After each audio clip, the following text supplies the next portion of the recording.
नमस्कार बंधुरा आमी चले एसेছি আজকে একটা হেলদি অ্যান্ড টেস্টি পনিরের রেসিপি নিয়ে। আমি বৈশাখী আমার কিচেনে আপনাদের সবাইকে অনেক অনেক স্বাগত জানাই। আজকে বানাতে চলেছি ধাবা স্টাইল লসুনি পালক পনির। তার জন্য এখানে আমি একটা কড়া নিয়ে নিয়েছি, তাতে খুব সামান্য তেল দিয়েছি, তার মধ্যে দিয়ে দিলাম হাফ চামচ জিরে আর একটা পেঁয়াজ স্লাইস করে কেটে নিয়েছি, সেটাও দিয়ে দিলাম। 5 কোয়া রসুন দিলাম। এটাকে একটু হালকা হাতে নেড়ে নেব। তার মধ্যে দিয়ে দেবো একটা কাঁচা লঙ্কা। এবার এটাকে আরও একটু ভালো করে ভেজে নেওয়ার পর দিয়ে দিলাম দুটো মিডিয়াম সাইজের টমেটো পিউরি করে নেওয়া। সেটাকে দিয়ে একটু ঢাকা চাপা দিয়ে টমেটোটা সেদ্ধ হওয়া পর্যন্ত আর মশলাটা শুকনো হওয়া পর্যন্ত নেড়ে নেব। তার মধ্যে দিয়ে দিচ্ছি 1 চামচ ধনে গুঁড়ো আর হাফ চামচের একটু কম হলুদ গুঁড়ো। এবার এই মশলাটাকে একটু ভালোভাবে কষিয়ে নেওয়ার জন্য আমি এখানে একটু জল দিয়ে দিলাম। মশলাটা এবার একটু কষিয়ে নিচ্ছি।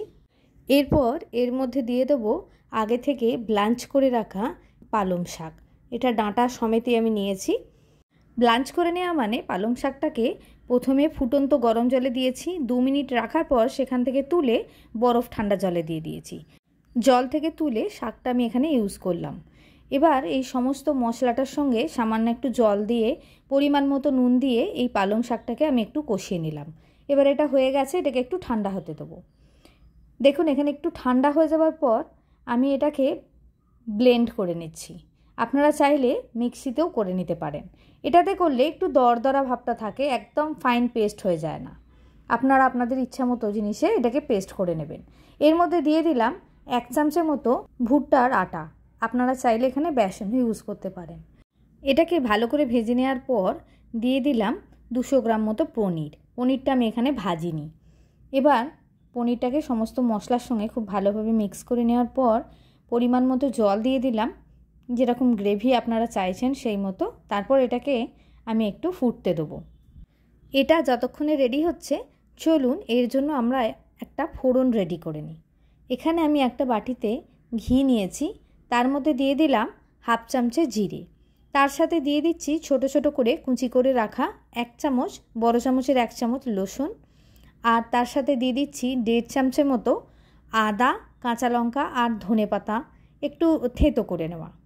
এবার এই সমস্ত মশলাটাকে আমি ভালো করে ভেজে নিচ্ছি।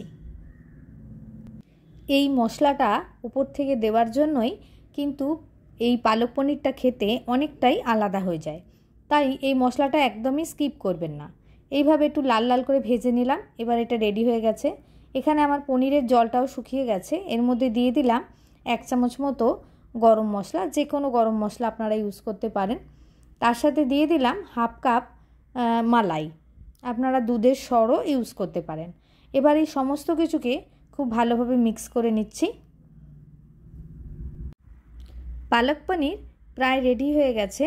এরপর এর মধ্যে ভেজে রাখা রসুনের মশলাটা দিয়ে দেবো, তাহলেই রেডি হয়ে যাবে ধাবা স্টাইল পালক পনির। এই রান্নাটা আপনাদের কেমন লাগলো অবশ্যই আমাকে জানাবেন। আমার রান্না যদি আপনাদের ভালো লেগে থাকে তাহলে চ্যানেলটিকে সাবস্ক্রাইব করে পাশে থাকার অনুরোধ জানাবো। রান্নাগুলো বন্ধুদের সঙ্গে শেয়ার করতে ভুলবেন না কিন্তু। ধন্যবাদ।